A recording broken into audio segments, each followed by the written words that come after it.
Hello, everyone. This is Linda Binns. I am back for another very inspiring conversation today, and I'm really excited because my guest today, Patricia Noel Drain, well, her credentials are really long. I'm just going to say that she's done so many amazing things. She's a business mentor. She's an author, has published multiple books. She's a podcaster. She's a professional speaker. The list of her accomplishments is very, very long. And I'm honored today because Patricia's usually the one interviewing me on on her podcast or something like that. So I'm really happy to have Patricia here today joining me. Thank you very much for being here, Patricia. Well, thanks, Linda. I love what you're doing. This is just great that you're doing this show. Well, there are so many inspiring people, and I am inspired by people every day and hearing their stories and hearing what they're doing. And just if I can give another platform to that, I get inspired, and I hope somebody else will get inspired as well.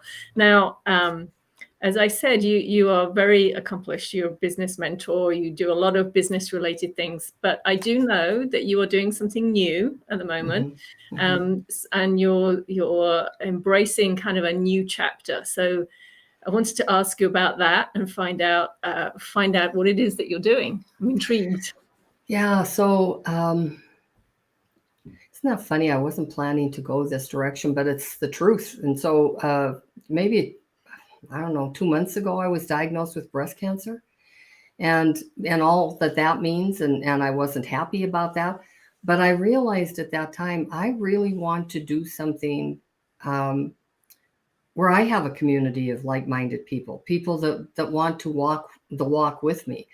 And so I thought, what would I ever call that? And I've named it so many things and crossed it out. And finally, it's become Chapters of Joy.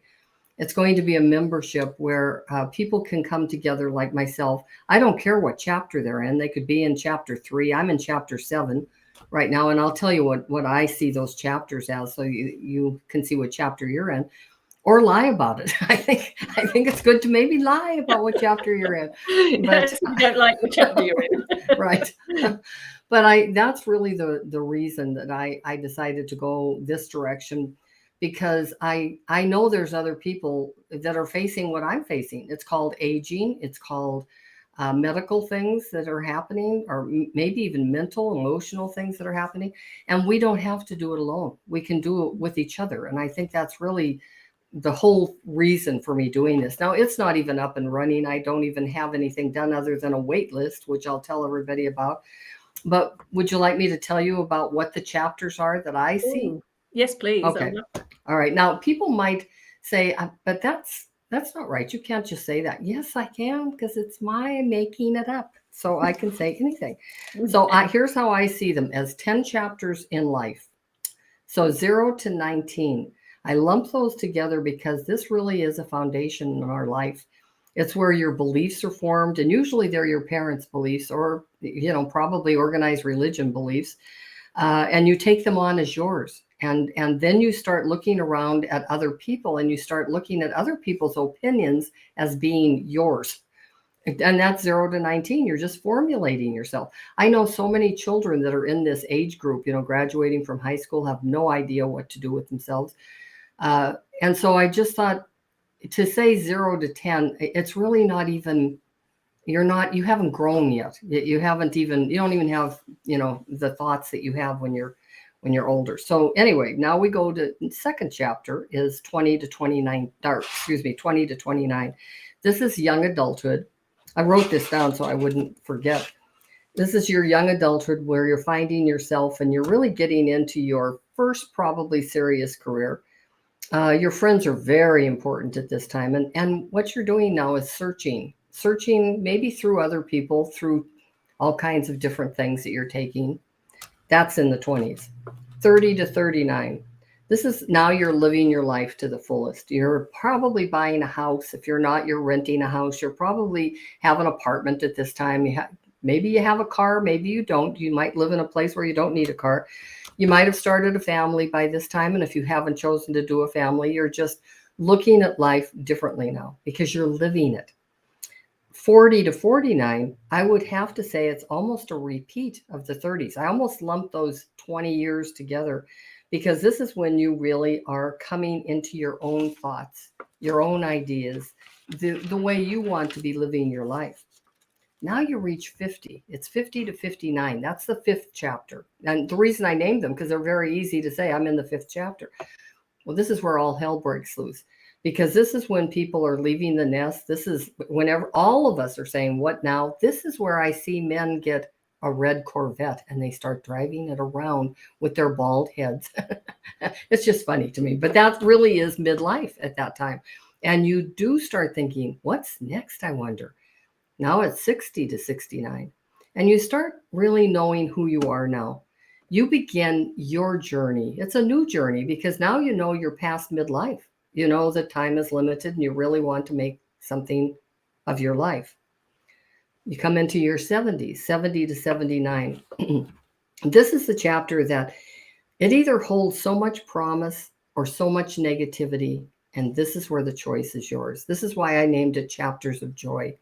Because you can choose to be miserable, sit in a chair and never move again, or you can continue doing your business or making new friends or having a group on Facebook, whatever you choose to do. 80 to 89, this is kind of a repeat now. But you're much calmer when you're in your 80s. You're much more balanced. You can either choose to be sad or you can choose to be excited, because you're probably going to start losing some people that are important to you now, because that's called the life leading up to death. And that's what we don't want to talk about. Nobody wants to talk about that. 90 to 99. And I love this because I'm working with a gentleman right now that's writing his book, and he turned 90 yesterday. And his book will be out. I told him, you have a whole year to do it, because the book is called From Nothing to 90. I said, now, if you turn 91, you are going to have to call it something different. So he's working like crazy on it. It's up to 500 pages now. So funny. But 90 to 99, we should really be also lucky to get to do that and be healthy and happy and excited. And he is all of those. I can't wait to interview him. But you should be now honored for who it is that you are. You should now be asked for wisdom, because you're a wise person now. And then 100 plus, now you're a centenarian. And you're a very rare person if you're at 100, because only 1%, I had to look it up, of the U.S. population turns 100. So really, it's very rare. But the reason I decided to call it Chapters of Joy is because I wouldn't care if somebody was in their 3rd chapter, 30 years old, and coming in saying, but how do I find joy every day? Because the definition of joy, it's a feeling of great pleasure and happiness. Well, who doesn't want to feel that every day? And guess what? When I was going through this, it was hard to feel joy, very hard to feel joyful, but I tried to every day find a slice of joy in what it was I was doing. And when you really focus on that, you can do that. So that's my whole new thing. Isn't it fun? That is fun. I love it. And it's so true. Never really thought about it that way, the aging process in terms of chapters, but you're so right. We do enter these different chapters. And I think when we resist, it happens to all of us, but when you resist and you don't, I hear people say, oh, I'm turning 50. Oh my God, what am I going to do? Or I'm turning 60, whatever it is. And they resist it, because they want to hold on to the 30s or the 40s or the 50s, whatever it is. They don't want to enter that next chapter. I think that's when you really struggle, because, but the way you're approaching it here, it's about embracing each chapter and moving gracefully into each chapter, which I really love. I do too. And the reason I love it, Linda, is because I was one of those people that are resisting it. You know that. I've talked to you about it. I don't want to keep aging. Well, good luck. If you don't want to keep aging, then go ahead and die. And so I got really clear, especially after this last diagnosis. I thought, boy, time is limited. Let's make it as joyful as you possibly can. And let's go ahead and have a community of other people that want the same. I don't want to do this alone. I just think it'd be so much more fun with speakers that are coming in saying, this is how I added joy.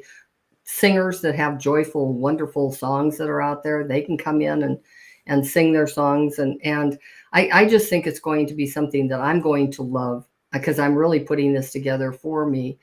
And I'm even writing a book around it, and I'm writing the book for me, because I need motivation. I need inspiration, and I don't want to lie about it anymore. And I'm in my 7th chapter. Crap. And I could be in my 8th really soon. But that's a fact. So I think it's fun for me to finally find this place, because Linda, how I felt about it. I was, I've been married a long time to the same person, and then you start getting into that fear mode of who's going to go first and all that stuff. And we just don't want to do that. We want to absolutely stay on track and say, where's your joy today? Where are you finding your great pleasure today? You do that just all the time. That's who you are. I do now. I mean, I never used to, because I was, well, as you know, growing up, no confidence, no self-esteem. So I was very focused on all the things I wasn't, not good enough, not this enough, not that enough. I was never enough. But once I worked through all of that and I started to really reconnect with myself, that's when I realized, oh my gosh, I don't have to do everything for everybody else. I can start thinking about myself and what does bring me joy. And the joy word for me, certainly when I was in my 20s and 30s, I would say that concept was so foreign to me of joy. Yes. I used to kind of get irritated with people when they would talk about finding your joy. I would think, that just seems so far away for me. That wasn't even a word I could contemplate. But as I move through these chapters of my life, I'm in the 6th chapter now, I truly can embrace that. And if it doesn't bring me joy in my life, I don't want to do it. That's right. I think you can only do that when you reach a certain point. That's true. Where you just look at it and say, now wait, is this really what I want to do? And if it's not, you don't do it. And that's what's so brilliant about, I think, the 60s. I wanted to, that red Corvette thing. Every time I think about it, I think about this one guy. He turned 50, got a red Corvette, ran all over town. It was a convertible. And he had a toupee on, and he lost it in the wind. And it just was so funny to me. But it isn't funny, because we all tried exactly what you say, to hold on to our youth. I don't blame us for wanting to hold on to that, but you just have to embrace. Yeah, you do. I mean, nobody wants to look in the mirror and see one more wrinkle, or, gray hairs, or, gaining weight, or whatever it is that's associated with aging. But the thing is, here's another thing that I've adjusted, because when my birthday came around, everybody would be asking me, what are you going to do for your birthday? What do you want for your birthday? Where are you going? What are you doing?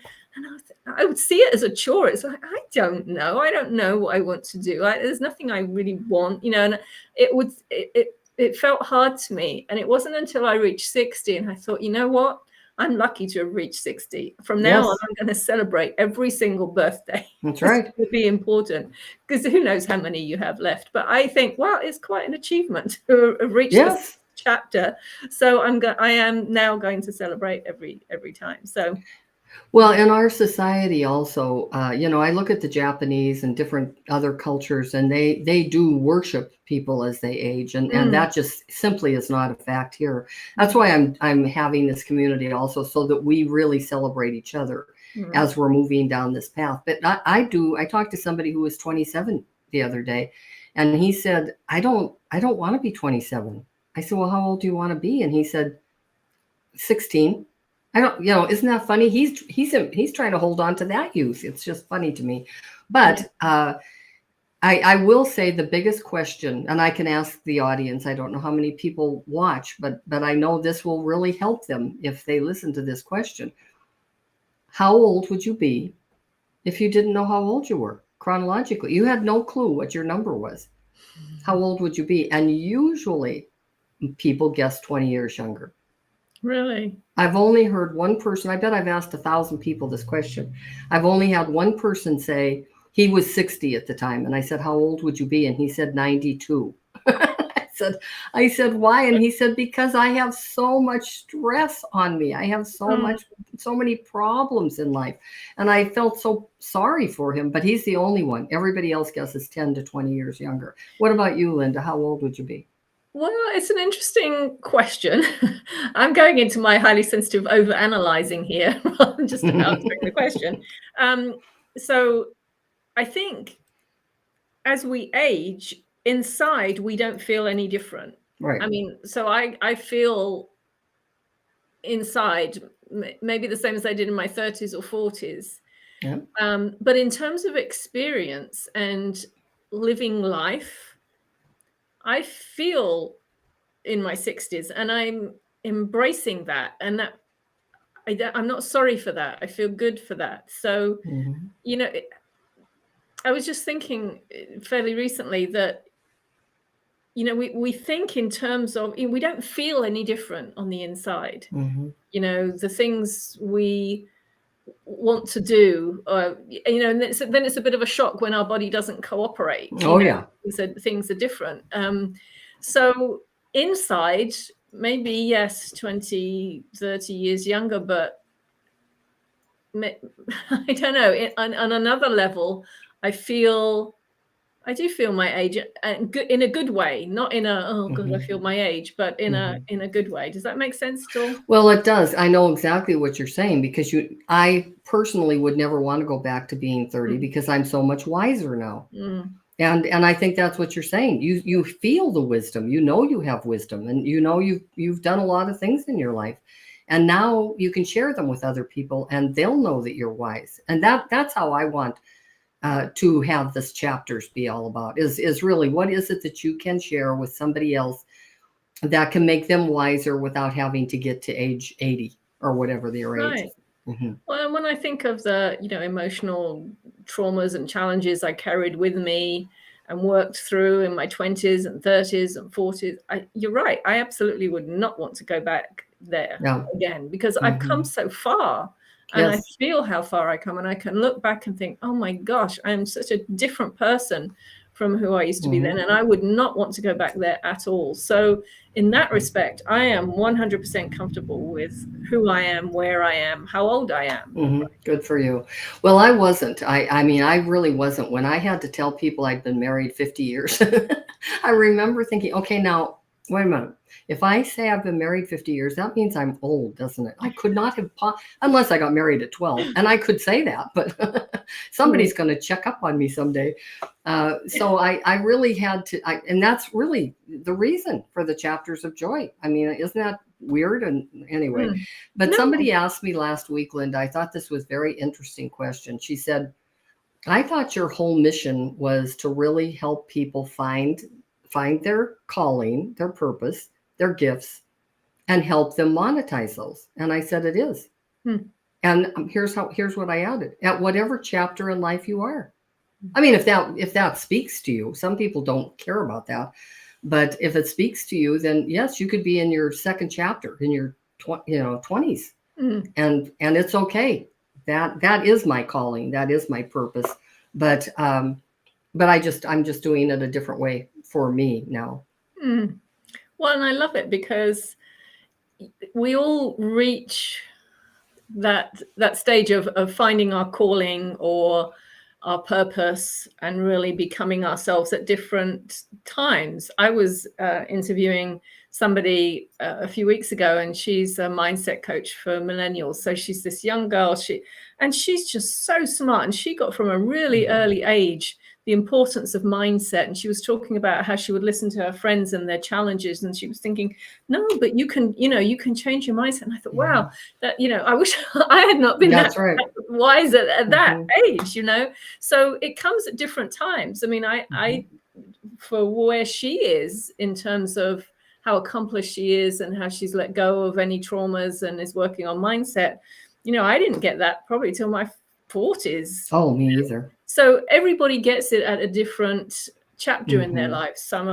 Some get it much later, some get it much earlier. So I think it absolutely is appropriate what you're doing. Yeah, I do too. I know other people are going to feel the same.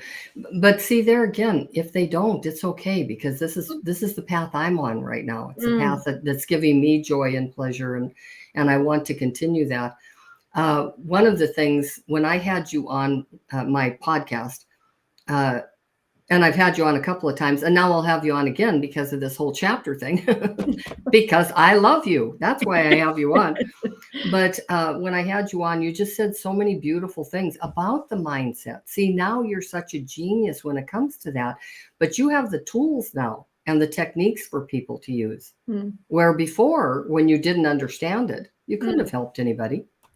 No, I mean, you can help people to the point where you've made progress yourself, and every chapter you learn more That's and right. more and more and more. And so that's why I feel like I'm in a new chapter, not just age-wise, but as we've talked about before, at the beginning of this year, I suddenly realized what I was doing and the way I was doing things before was no longer a fit for me. And like you, I asked myself, what is it that I really want to do? And what came to me was to take everything I've done over the last 25 years in my business and put it all into one program that would really make such a huge difference for people. And so, again, just like you, I'm doing that for me. Yeah. Because that's what feels good for me. Whereas before, I was always thinking about, what do people need? What do they want? I mean, I know this is what people need, but I was always approaching it from the perspective of, what do they need? And let me see if I can provide that. But now it's like, this is what feels good to me. And I know I can help a lot of people with it. Yeah. So I want to tell your audience about you because I want to. You. But I would say to Linda, I mean, she'd come up with this brilliant idea and I'd say, oh my gosh, Linda, you should do a video on that. And she'd say, oh, I did. Then I'd say, oh, that's another great thing. What about writing just maybe an ebook? Yeah, I did. I wrote a book on that. Oh, okay. So I love that you're putting it all together as a master class of the things that you know. I think that's fabulous.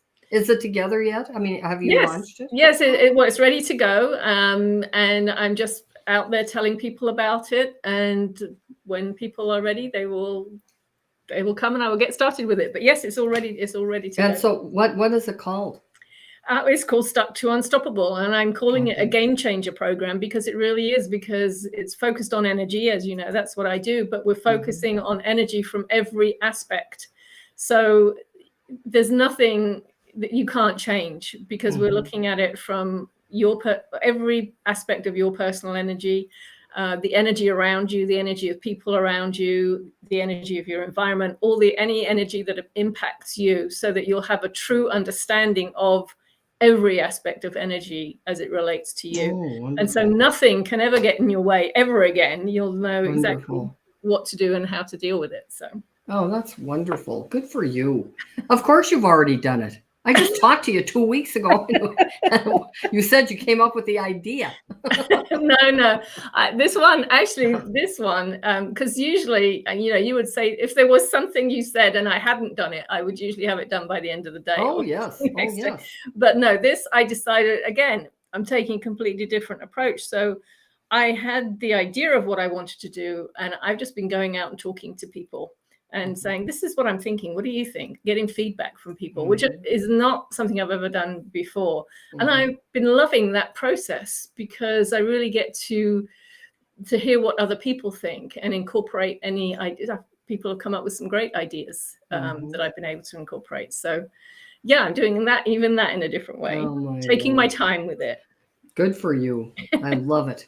Yeah. Well, and I think that's the beauty of aging, and when not even aging, but it's the more about connecting with yourself truly, rather than we do so many things. So with such a lack of awareness about ourselves. I mean, we think we know ourselves and we really don't. And, sometimes it takes a diagnosis or a tragedy or something that makes us question what we're doing and how we've been living our lives. And is this what I really want to keep doing? And that very often can give us the momentum, that to make a shift.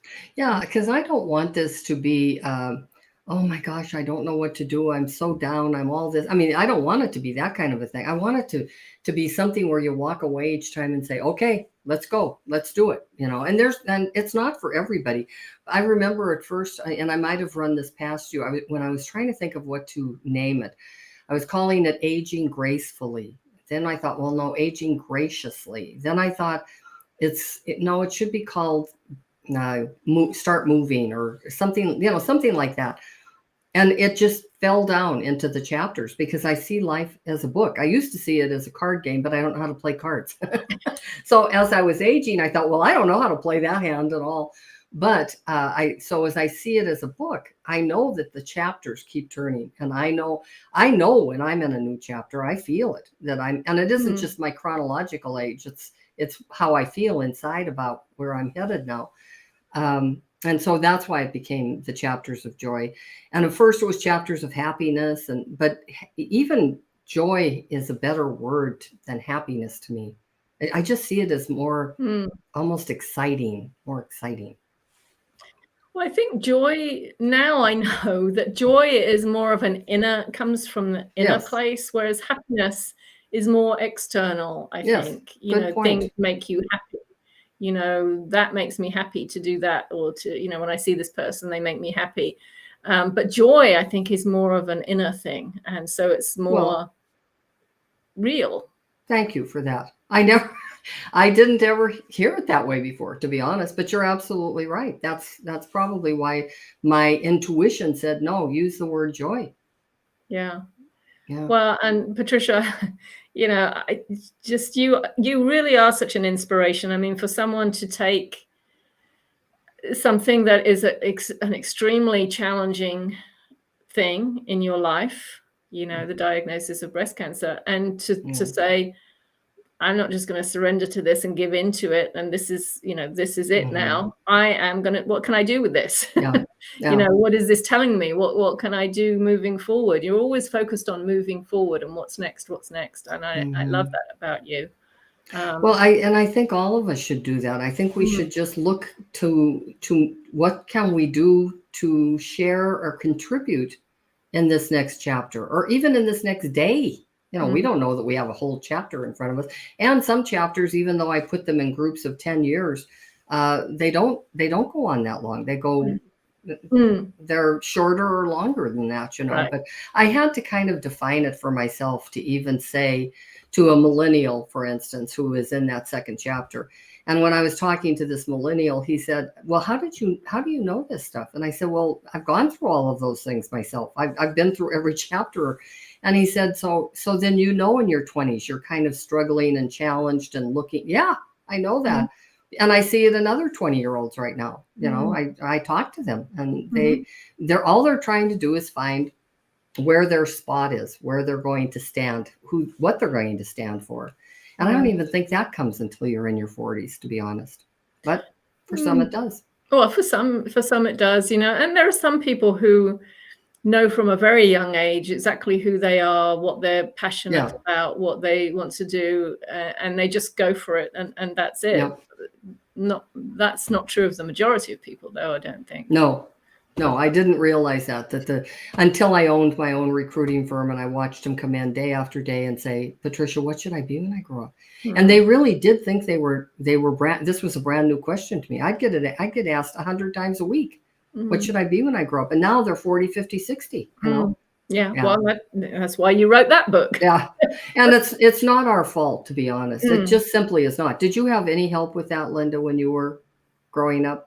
No, none at all. I even remember when I was at school and I was talking, the careers counselor came in, and she had to see everybody, obviously, and I can only assume now she must have been sort of bored in her job or something like that. But I was passionate about languages at school, and I was good at them. And I can remember going to see her, and she just kind of poured cold water on all. Oh, well, to do that, you've got to do this, and you'd have to travel there, and you can type. You might as well just go be a secretary, And that's what I did, actually. Yeah. It's like, they don't realize the power of words. No. Mine came out that I could be a bus driver.